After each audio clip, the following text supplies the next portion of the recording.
Hi and welcome, not to another battle report, but to more like an army presentation video.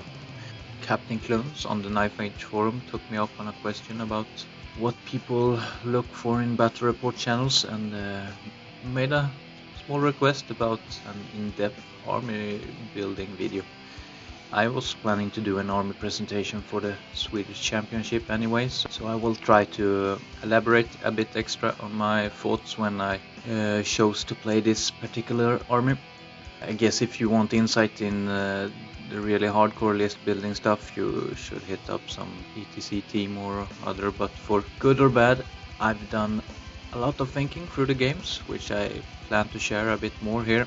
So first off, for those who have followed the channel for a while, might know I have fooled around with my Dreadnoughts for quite a while now, and it's not until the last 5 or so games I actually stuck with a list. Whenever I build a list, I start off by deciding what kind of list I want to play, like offense, defense, avoidance, or some kind of a mix. At the beginning of Knife 1.0, I went for an all-out offense list, which I thought would be fun. It had a lot of medium threats, with the plan just to overwhelm the opposition from all sides. As you can see in, for example, the Lincoln reports, it didn't work that well for me, so I decided to go for a more all-around army that has the ability for a decent offense, but also can play the defense game. So first off, for Dreadnoughts army to be a threat on the defense, I decided I needed to have bolt throwers and strong magic. Due to some tragic tournament experience where a bunker or main combat unit has failed some 10 rollable panics and run off the board first turn, I decided long ago that immune to psychology is the only way to go for me. So therefore the Tower Guards have been the main combat unit for me for a long time, since the Knights or the Blades are too unreliable with their stupidity and frenzy. Also because of my fear of panic, I don't want to play without leadership 10 and a BSB, but that can be remedied by a whole bunch of alternatives. Although to get the most of the Tower Guards, I think the Altar is awesome, and being able to combine it with a BSB to make it more survivable and also make it a combat threat, I go for that choice. Here I also choose the cloak just to give it even more punch on the charge, and it's not that much difference in survivability, but people tend to not shoot at it as much when it has a 3+ ward, so in that way it gets even more survivable. There is still the leadership 10 issue, and I don't want to lock a Lord Oracle to a unit with a banner of discipline or include a hero with no other purpose than leadership, so the decision landed on a prince kitted out to complement the Tower Guard's relatively low strength. At this point the main units in the army is decided, and I need to decide how to get the most out of them. First off, I need to make the Oracle survivable, which means I need at least 2 bunker choices.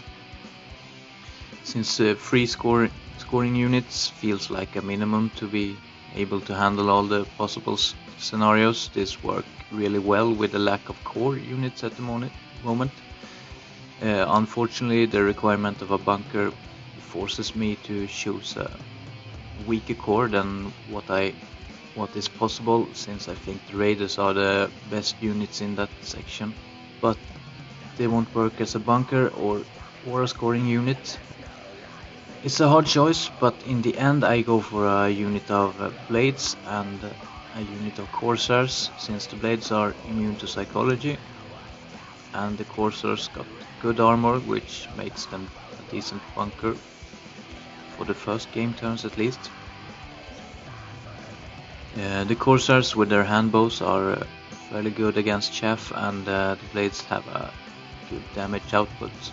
They are also both Initiative 6, which with their paired weapons, which means they can be used offensively if need be. To make the Oracle Lord more survivable and flexible, I take the Wandering Familiar, which is very useful, especially in matchups where we have no range damage. That unfortunately leaves me without the Dispel Scroll, which is a crucial thing to have in many games, so I prioritize that and get a level 1 Oracle too, which also can be used as chaff in some situations. Chaff is one thing that used to be very important to be able to control the game. For the uninitiated, this means units that you use to stop the opponent's movement or charges by simply putting them in the way and sacrificing them to save more important units or to get a favorable position.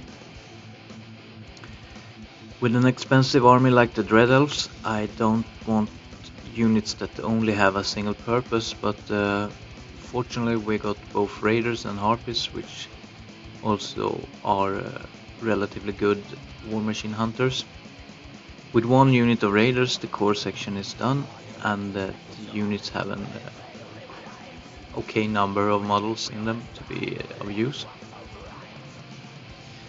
To get away as cheap as possible, I then go for a unit of Harpies, since I don't think I will be able to handle many armies without at least 2 chaff units.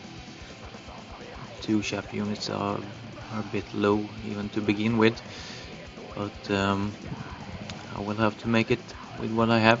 With their Harpies fly rule, they also give some other possibilities than a second Dark Raider unit would have.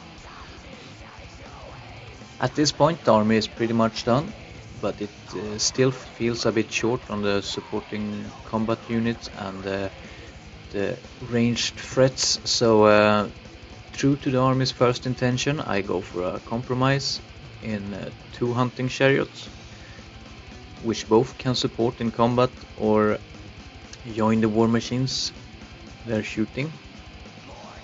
So now it's just a matter of choosing magic path that complements the army's intended playstyle and playing around with the points, not locked up by any requirements. Try to get the most of them. For path I chose Heavens, since the spells themselves just brings the same flexibility as the army does, and the attribute is awesome together with a low output of crucial high strength attacks like the bolt throwers and the prince attacks, for example. In the end, my army for the Swedish Championship turned out like this. For Lord choices we have a prince as a Cult of Nob general, mostly to make sure he gets the hits he needs with the hatred. He is kitted out to kill characters, monsters and such, as the tower guards might struggle against enemies like that. The other lord is my level 3 Path of Heaven's Oracle with the Wandering Familiar. In the hero section then we have the BSB on altar. My artistic vision of this model have been under some question, but now it is painted and ready to take on both enemies and criticism. For those that wonder, it is supposed to be a sacrificial shrine out of some marble-like material and some engineering stuff that it floats above the ground by channeling blood magic from the sacrificed victims and then deliberately crashing down on enemies to make the impact hits. Well, like it or not, here it is nonetheless. Also in the hero section are my level 1 Heaven Scroll Caddy, who probably mostly will cast Blizzard or perhaps 5 dice on comets. Core choices, and we have 20 blades with the icon of Relentless Company to get quickly up in the enemy's business if need be.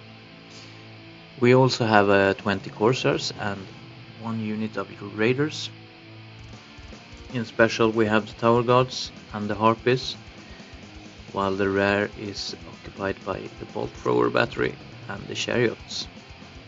So this is the army, and